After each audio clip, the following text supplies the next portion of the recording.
Hello gamers, back with another episode of Beyond the Emulator with your host Dylan. And what I'm doing is just a quick review and showcase of Knulli Gladiator II as it boots up. Just kind of showing off my settings. Going to put this on my Discord page as a video as well to kind of show you an example of my theme setup with the emulators, platforms that I've already set up.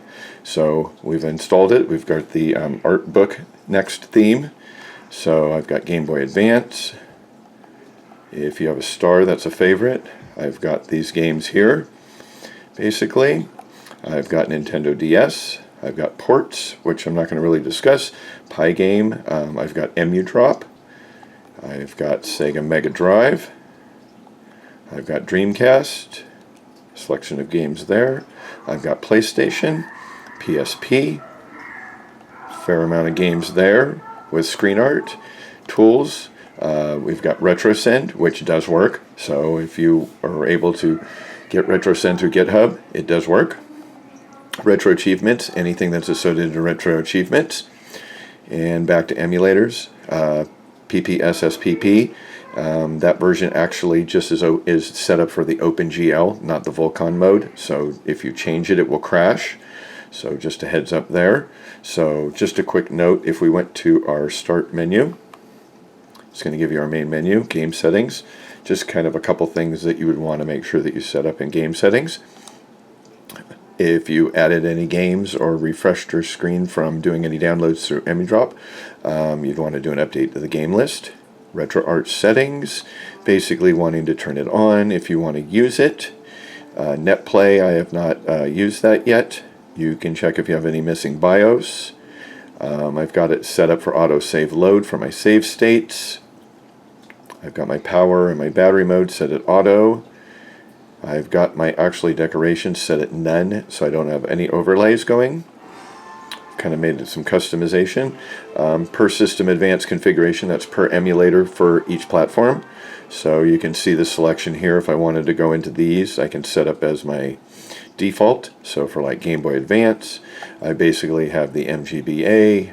I have a balanced power mode. That's really all that's being said there. If I were to go to my Nintendo DS, I'm actually using an advanced drastic, and I'm setting it up for high performance. If we're going to go down to Mega Drive, basically right now I've got it set up where I want to use the Genesis Plus GX. If you use the wide, that would be a widescreen, kind of distorted when you're playing. I've also got that set up as balanced if we want to set it, so we're going to go ahead and select that. We'll go with balance. We'll go with actually auto right now. These are some of my settings, so we're balanced. We're going to go down to Dreamcast, and with Dreamcast we're going to use the Flycast actually as our default, and we're going to set it at high performance. It's using Flycast version 2.14. And then we're going to go down to PlayStation. We're using the PCSX Rearmed with high performance. And PlayStation Portable, it's using the default PPSSPP version 1.18.1. So we'll go ahead and get out of that. The other part of it would be if you're setting up a controller. I have nothing to do with that at this moment. User interface, that's where you can get your theme set up. You can set up your icons. You can actually go to the game collection, so I've only got so many systems displayed, so I don't have to see any icons that are here. If I didn't want to see screenshots, I can turn that off. Sound settings, if you had any changes there. Network, you understand that. Scraper for scraping your artwork. Updates and downloads, basically if you're looking for a theme, you'd click here. If you were looking for content like bezels, you would use Content Downloader. No necessary reason to get an update. Device settings. You can go here for changing RGB lights. Let's see what else we had for you. Just a quick review. You would go to device settings. I would not, and if you went to there, I would not suggest using the USB mode. That does not seem to be working. Best way to do it is either taking your SD card out, or you can check it with a network system or Samba, which I've seen work. You're going to go down to system settings, quick selection there if you scroll down to set up your time. Here You could set up your CPU clock rate. I've got it set up at turbo. Here's your selections. This is for the CPU, so we'll set it at turbo, just below extreme or overclocking. And what else do we have? If you go down to system settings and we scroll down, it's going to go to advanced, and we're going to go to services, and see here you have it clicked on for Samba, so then it would be connected to the computer. Security if you were setting up a password. Front-end developer options. This here, I've got my VRAM set up at 900 megabytes because it's a 1 gig for RAM. And I'm not going to show my frame rate, but what I am going to do is show you down below.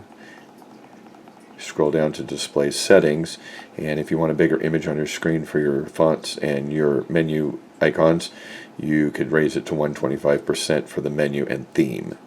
So hopefully that helps out. I'm going to go ahead and get out of there. Go ahead and get out of that menu. We're going to go to Game Boy Advance. Now we'll go ahead and just click on this. It's going to go to my auto save.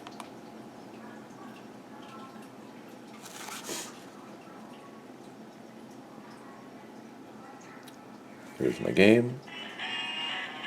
Here's my sound. Now if I wanted to get into RetroArch through the game, I press my menu and B key, and you can see right here MGBA is the core using version RetroArch 1.20.0. So you could go in here and set up any save states. You could do a recording if you'd like, as well as taking screenshots. So those are just options if we want to get out of this. Quick menu, get back into the game. So there you go. Just wanted to kind of give you a quick review of my setup of my Knulli Gladiator II on my TSP. Thanks for watching.